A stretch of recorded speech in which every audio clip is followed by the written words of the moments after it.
Hi Steve fans and welcome back. Today I thought I would go back to the basics and offer up 11 handy hints and tips for new divers and those just getting into the sport.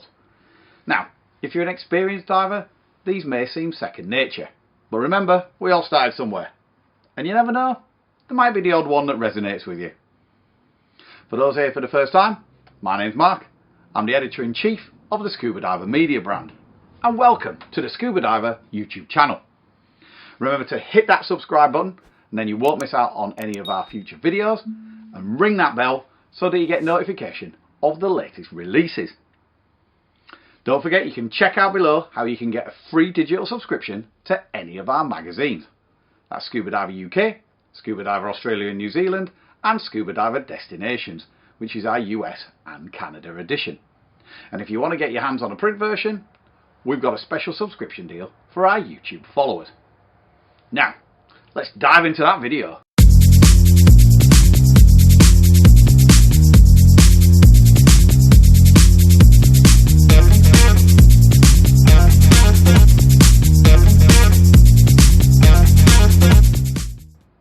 Let's start right at the beginning. You want to learn to dive. How do you get started? Well, first off, you need to decide how you're going to qualify. Are you wanting to do your course at home or when you're off on a trip somewhere? If you are planning to learn to dive at home or do a referral where you do the classroom sessions and the pool work at home and then you do your qualifying open water dives in some other location, see what dive centres or clubs are close to you. And then it's down to deciding which training agency you want to learn with. PADI is the most well known, but you've got many options including SSI, BZAC, RAID, NAUI and SAA. Let's focus on right here in the UK. Regardless of which agency you choose, your next decision is where you're going to be diving predominantly. I always say, if you are planning on diving in UK waters, then do your full course right here in this country. The cold water, the variable visibility and other unique challenges of diving in the UK mean you benefit extensively from learning the basics here. If you are planning on only ever diving in warmer waters, then I suggest going the referral route with your local centre and then finishing up abroad. You can do your entire course on holiday, but why waste 2 days of your valuable vacation time in a classroom and a pool?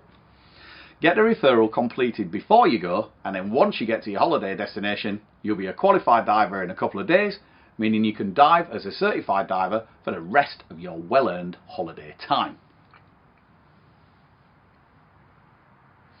Regardless of where you're going to learn to dive, it's a good idea to stock up on some of the core essentials and then use a centre or club's rental stock for the remainder.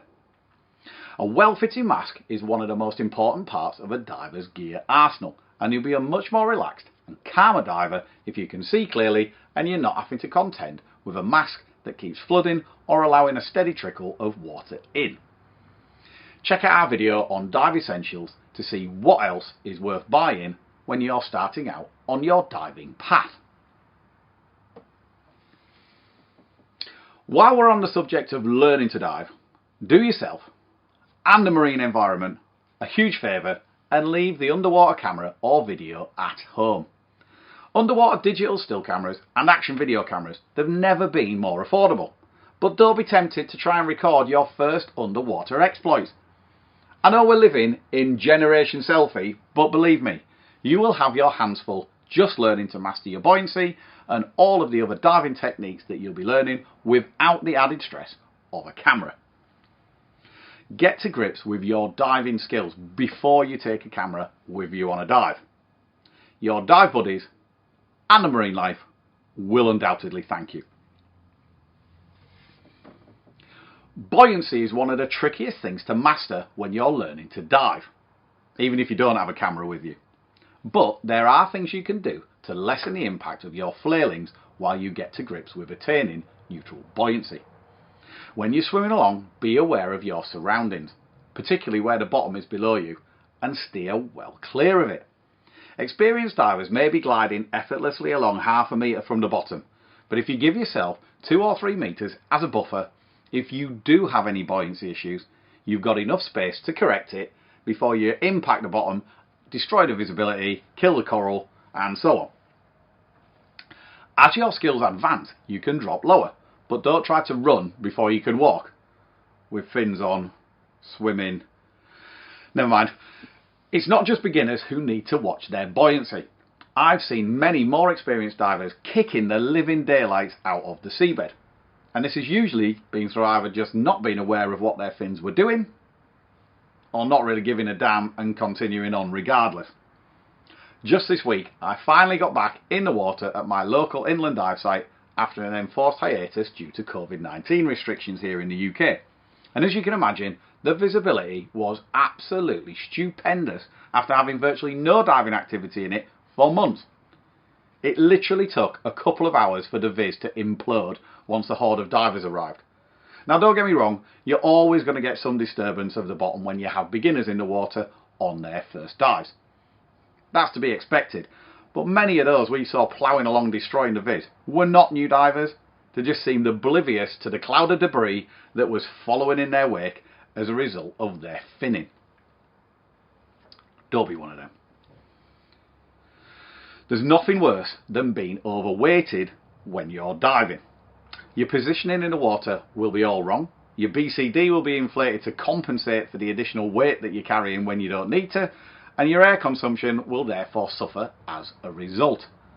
Not to mention, your buoyancy will be all over the place.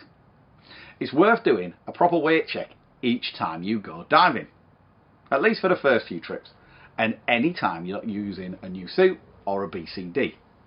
You'll be taught how to do a weight check on your entry-level course, but it's amazing how many people don't do it once they are qualified and off diving as a buddy team, and they just guesstimate how much weight they will require. Doesn't work. Do a weight check. Whether you're diving in colder waters or in the tropics, you will get dehydrated. Breathing dry compressed gas will leach the moisture out of your body, so it's essential that you drink plenty of water. When you're abroad, the sun and warm temperatures will accelerate this process, so get that water down your neck. In my experience, getting divers to drink plenty of water in warmer destinations is far easier than in colder locations, but it's essential you keep your fluid levels up whatever the conditions you are that you're diving in, as dehydration is one of the main factors of decompression illness. Heading off for a dive on a day boat, or about to spend a week or more on a liveaboard, and know that you suffer from seasickness?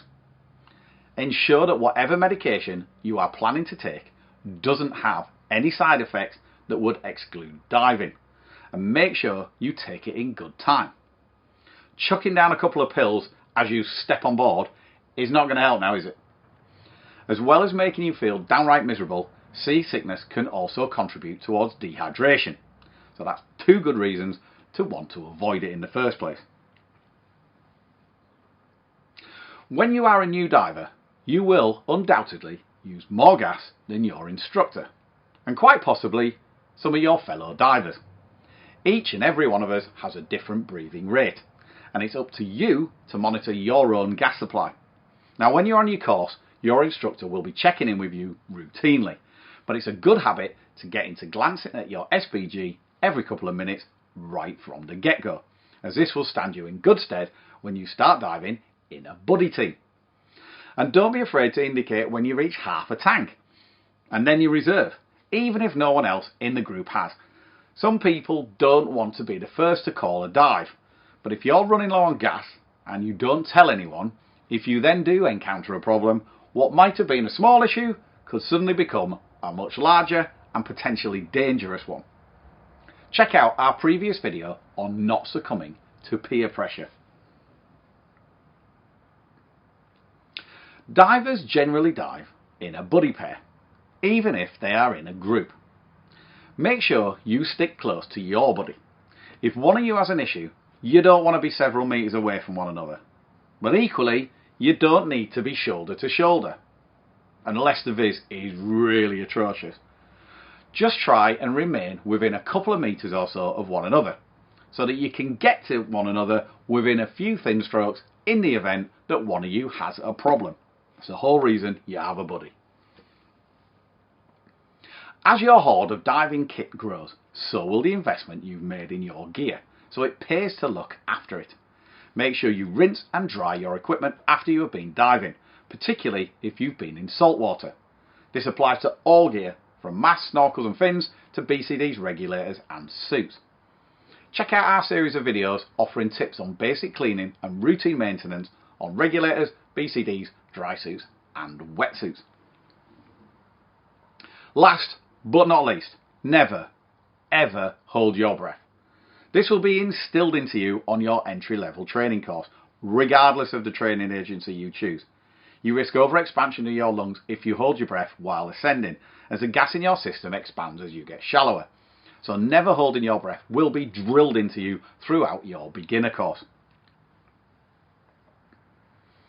So that's 11 handy hints for new divers, but there are many more. What are some of your top tips? Leave your comments below, and if you have a question, fire away, because if we can't answer it, maybe someone in our community will be able to.